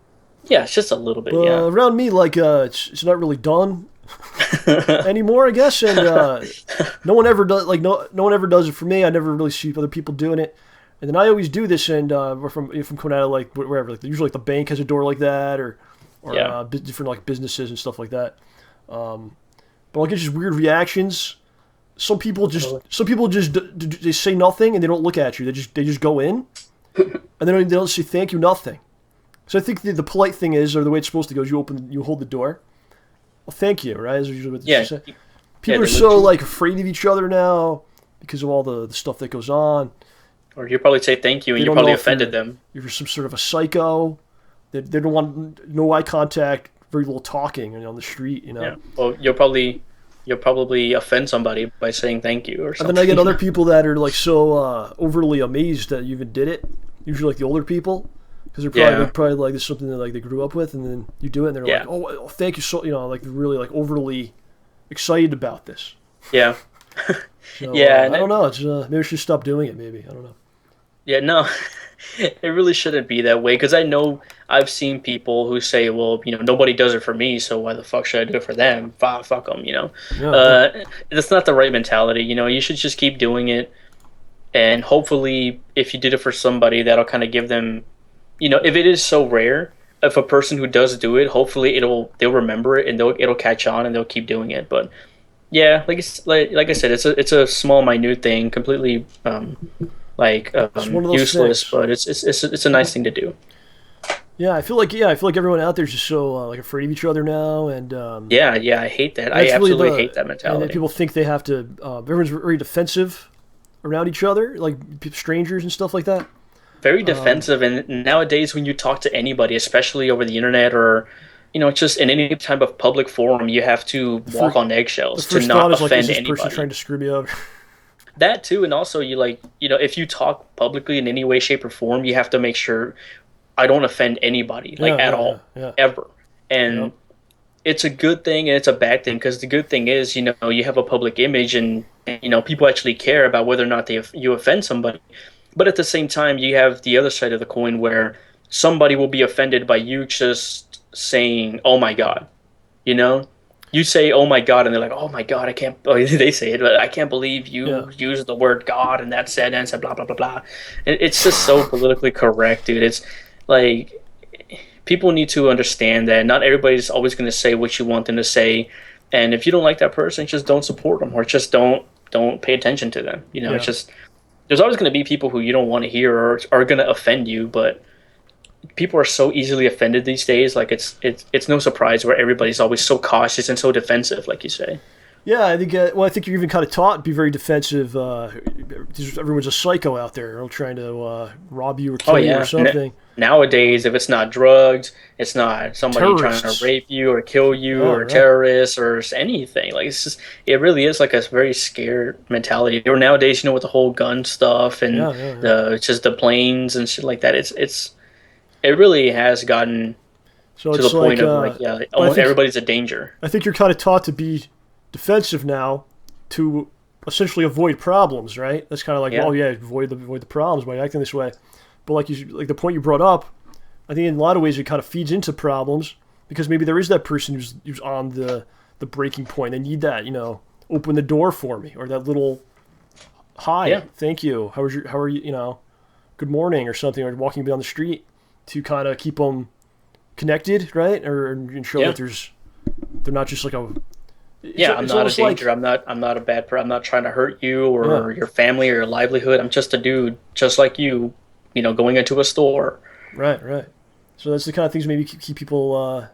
And it's not the cure for like major problems or anything, but, it's a start. Little acts, right? It's a start towards a better attitude, especially like in America, So we gotta try to keep that going, man. It's there are crazy people, sure, yeah. Yeah, but I mean, we need to... Can't be so afraid of each other, maybe. And also I think we need to be more informed that there are crazy people out there, but the normal people or the people just trying to live their lives and be happy are still the majority of people. Absolutely, we're still... Nobody wants to go out there and find danger or get hurt. Everybody still wants to just do their thing and move along. The majority of people just do what they got to do and doing their job and... we all want to go... We all want to come home to our friends and family and all that. Those people aren't reported on the news because it's kind of, it's not very interesting, I guess. Show all the time. Yeah, exactly. When you watch the news, you see the crazies out there, and you think of like, wow, this is what our society has come to, or this is where our world is now. Crazy. It shouldn't really be that way, but general public panics very easily. So I have a question here. Comes to us from Moonsbro. Is it about Ebola? It is not about Ebola, no. It's about podcasts. Mm-hmm. Not even close, sir. Kind of close.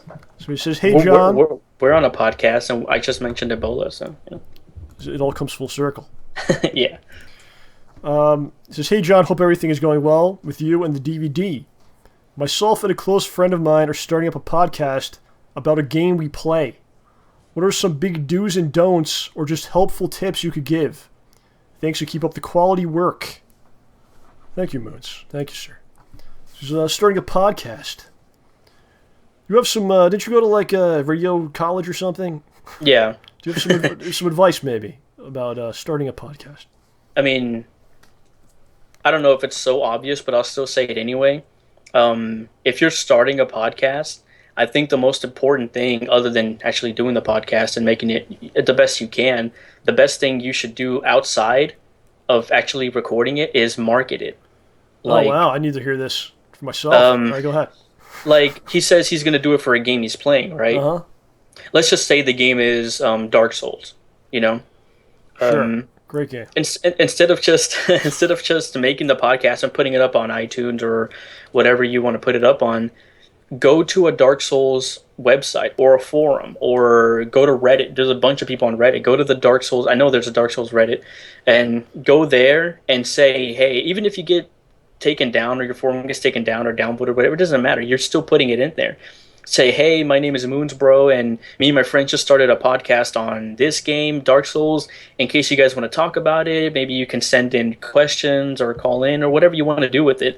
But go to that area or go to whatever game you're doing. Go to that forum, go to that community, because almost every game has a community nowadays. Target that community and try to get them to listen, because obviously they're going to be interested, if it's a part of the game that you talk about. So, and also go to general gaming websites or whatever that entails. If it's a game and it has a TV show, go to that too, That's really all I can say about podcasting stuff. It's just try to market it to the people who for a fact would try to love it. Target audience kind of thing. Yeah.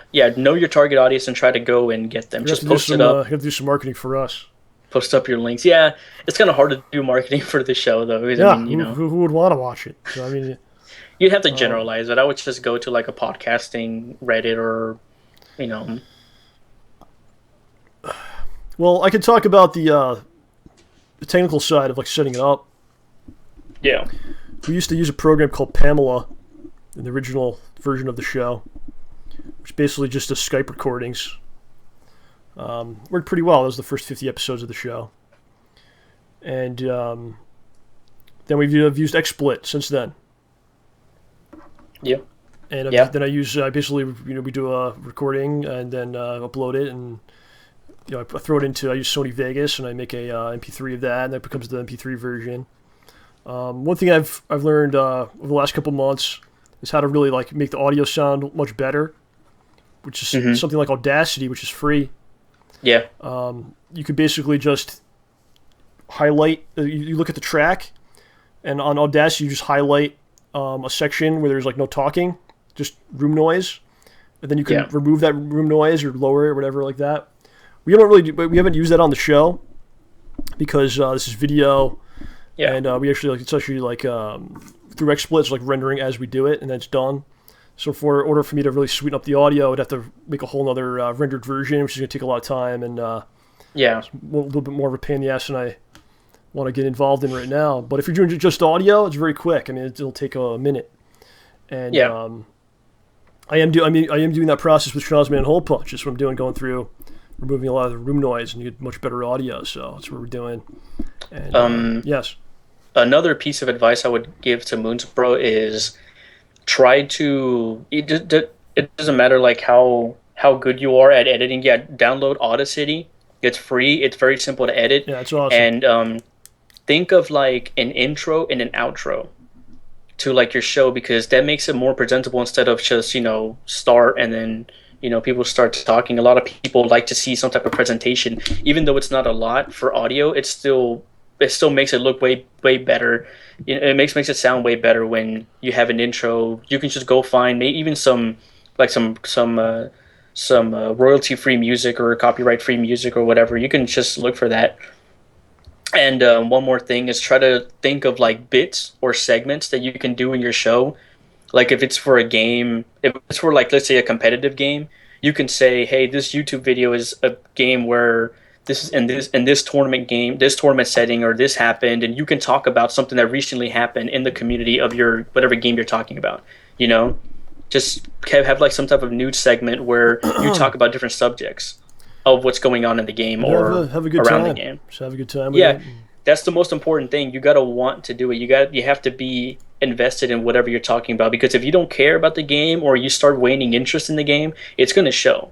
People are not going to want to listen to a guy who doesn't even want to talk about it. You have to always be enthusiastic about it, and do it for fun, do it to entertain. And if you ever get any big amount of listeners or whatever, always interact with them. Like, never distance yourself between the listener and yourself. You always want to be with them to a certain extent, because people love that, especially now with Twitter and Facebook and stuff like that. Just make a page on Facebook, a fan page on Facebook, or make a Twitter just for that show, and connect with people through that, because people love to do that. People love to connect with the show. I dig it. It's good advice here. Very nice. Yeah. No, it's just the stuff that I've seen from people who have their own radio shows here, even if they're not that big. That's what they do. And I've told people, like, dude, you don't have a Facebook page? Like, just do it. I don't use Facebook. I don't care. Do it. Other people use Facebook, and they want to connect with you. You better start. You don't have to make your own personal Facebook page, but make one for the show and just respond to people every once in a while. Trust me. People love that. Yeah, I think the key to the longevity is like the reason that you're doing it. Mm-hmm. If you're just looking for like the views, the cash, whatever like that. Yeah. You can get burned out quickly if it's not there. If it's exactly. not coming in quickly or whatever, or if you're doing it a long time, it still isn't there. But if your reasons are more tangible, something like just really enjoy doing it or whatever, it's gonna keep going for a long time. Yeah, or just make your goal something, like you said, something tangible. Like, I want people to listen. Like, if more people start listening every week, that's my goal, and that's fine. It's like you're not trying to do it for money. You just want to reach more people. Yes. And as long as they're enjoying it, and you're enjoying that, they're enjoying it. That's when the mutual process starts working. Right on. So why don't we let's see here. Let's show a couple pieces of art that we have going on here for those on the YouTube version of this deal right now. You used to make a lot of art. What happened to that?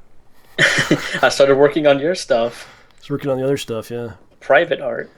Yeah. I can't really see the stream right now. That's all right. Don't worry about it. Yeah, actually, on the slideshow today, I have many of your pieces from over the years. Oh So you yeah, can go you back. like to. You can go back and check it Yeah. out later. But this one is from Bill Jersey. He actually hand delivered this to, I believe, Carrie the White Mage at a convention. Wow. And then it found its way over to OJ, and OJ scanned it. This is actually like a hand drawn hole punch Schnozman and Violet. I look a little emaciated. Maybe perhaps this is how I look at. Maybe I. I love hand drawn, stuff, Oh, it's especially good. with like pencil or sketches. I really love that. Like, I really like Yeah, it's that. something Maybe I because could, I did it a lot in school. Oh, right on. Yeah, you Or- gotta or respect not that. study. That's like that's like playing jazz or something. That's like the raw, Yeah, music. it's That's just like the true raw talent. right? Yeah, exactly. This is from Bushi, and a couple weeks ago on the show, we did the new segment. We created a storyline involving Mick Foley, Crash Bandicoot, and Prince, doing a cooking show in Mordor, and he has brought this Wow, to what life. the hell? Yeah, it was something else. That's cool. This is from Caesar the Pleaser. He has received a Schnozman name. shirt. And we thank him for his contribution to our cause. And as you see here, the Schnozman shirt comes with 2 wristbands, some cards that OJ scribbled on. And you can get, I think there's only a couple left, actually. There's a couple Stay Ballsy shirts. Are you still giving away socks? Not recently, no. There's a couple Schnozman shirts. There's a couple Stay Ballsy shirts left. If you go to stayballsy.com, there's a link right on the front page. It says T-shirts or something. You click on that and brings you right to the store. And we gotta get rid of them. So there's not too many left. And I don't know. Perhaps we'll get some new designs or something. I don't know what to do with that. But we'll see. Yep. So now what I want to do, I want to play a little video. This is from the Schnozman Hole Punch DVD. This isn't anything too amazing. It's basically the scene where Jeff is... it's the Jeff song, the Jeff Reagan song. Yeah. And the montage that goes with that. And this is how it's basically going to look on the DVD. I basically redid it. It had like flashing lights in it. That's been redone. Take a look at that. A little better color on it. And the transition from that scene to the next scene is on this video clip. And much more interesting and something kind of cool. So I'll play that for you now. All right, here you go.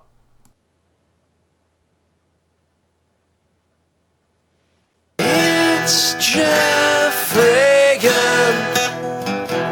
He's a douchebag. He's gonna shit on you. He won't wipe it off. He's gonna bang your mom. He's gonna do it rough. It's Jeff Reagan. He's a dickhead. He'll stab you and you will bleed. Burning, itching, crotch disease.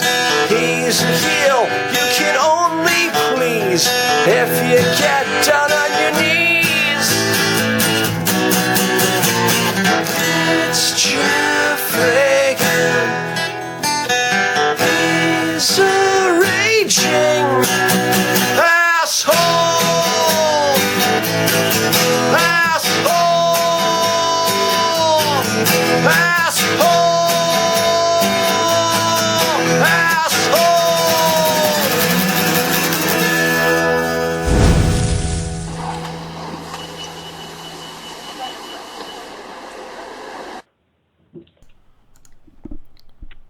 All right, so that was it. Just those little details and things that really, that's what we've kind of learned, Little details add up and really. Remastered George Lucas edit Well, CGI. we're trying not It to is go. technically CGI. What's up? It's technically CGI. It was you know, CGI computer CGI generated. fire at the end there. Yeah. Yeah, it's little touches like that. Doesn't take away, I don't think, from anything. It's not like changing like major stuff. Yeah. It just kind of adds a little bit of little touches there, So doesn't look like so homemade, Yeah. Well, that's one thing, and I'll be showing some more over the years as weeks go by. Speaking of that, Yeah. I kind of like them, and I kind of don't. Do you know about like the Dalton show from like Tim and Eric stuff. What is it? What? I can't... You ever seen Tim and Eric? Anything Tim and Eric does? Yeah. They have a new show which is really the bedtime story show. Yeah. Yeah. That's really, really dumb. But I still watch it every once in a while because it's on. Yeah. And the last episode, they had a skit, and it was called Neighbors. Okay. And it, like, for some reason, it just bears a striking resemblance to Best Friend Roommates. Oh yeah. Well, that's like a that's just a general parody of yeah, but still, it was just and shit. It was just funny, like, the building looked kind of the same, and the presentation was kind of the same, and like you said, it's a parody of like other sitcoms, but I just thought it was really funny. It just reminded me of that, of like Best Friend Roommates, the way you did it. That's pretty fun.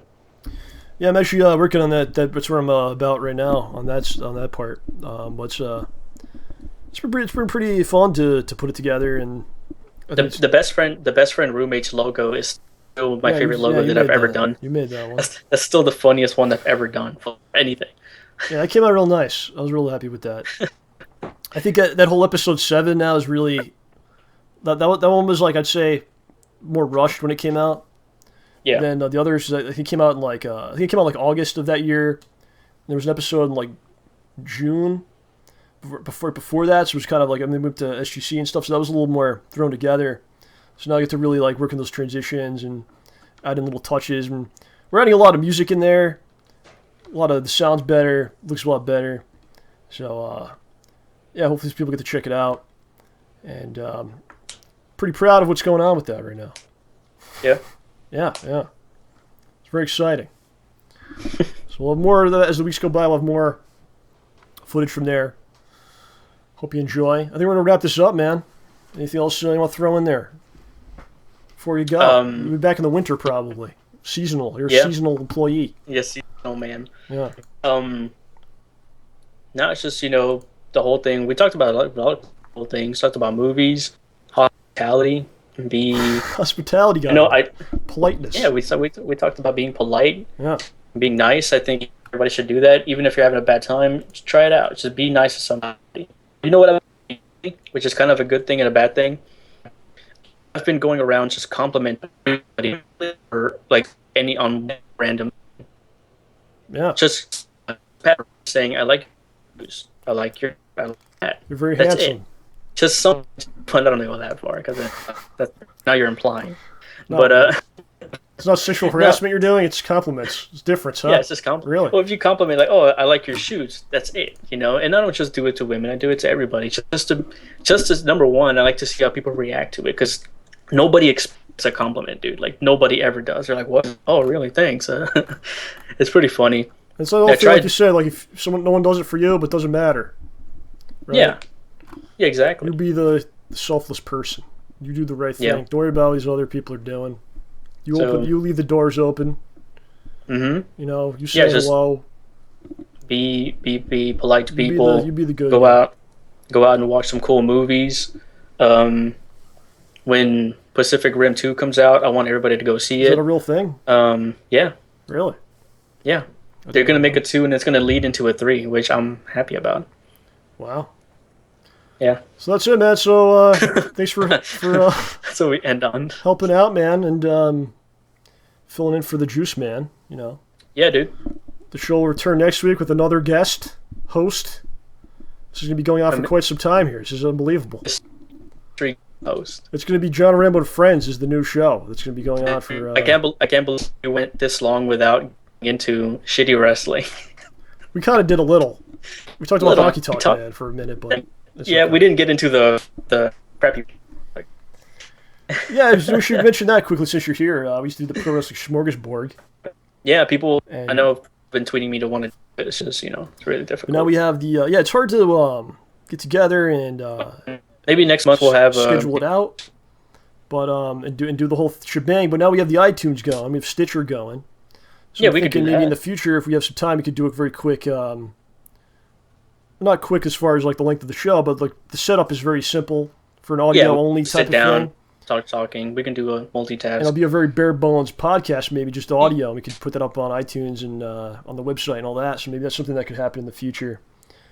See, you know. instead of saying it'll be only on iTunes, John, you should be exclusively on iTunes. It's not all. It's not though. It's on Stitcher. Do you know what Stitcher Well, is? Do exclusive audio. you know Stitcher? Download that shit. Yeah, no Stitcher. We're on Stitcher. We're on iTunes, Twitch. We're on YouTube. It's unbelievable what we've done here. No one watches them on any of the other things we're on, but we have all these things. Should go on Ustream. Oh, didn't you try Ustream? We have a Ustream channel because I wanted to go there after Twitch kicked us off for doing what they want us to do now. But the problem with Ustream, problem with a lot of these sites, Vizio, whatever, they run ads just randomly in the middle of your show. Just throw an ad, like you have no control over it or anything. So it's yeah. People like knock Twitch, they knock YouTube, but it's really such a service, man. Like what you get for free, and once you can just open a YouTube account now and just upload multiple gigs of stuff, and it's amazing how simple it is to do it, and the upload process is so easy, and compared to what we had to go through with setting up the RSS feed and all that stuff for iTunes is really complicated. So, and I have to pay for that too. We're paying monthly for the storage space. So people gotta appreciate some of these services that are there for you. Yep. So I don't know, whatever, man. That's that. That's the end. That's the end of the show. Goodbye. There it is. See ya. All right, so thank you for listening to JohnRamboPresents, the very best of free and optional entertainment. We'll see you next week with another guest, host. Could be you. Right there, listening right now, could be you. Who knows? The guy doing backflips, where are you? You're coming on. We need you for the Christmas episode, right? Have him in like an elf suit just doing the backflips. Doing backflips. He's our acrobat. All right, ladies and gentlemen, thank you very much. Have a good night. See you. Bye-bye.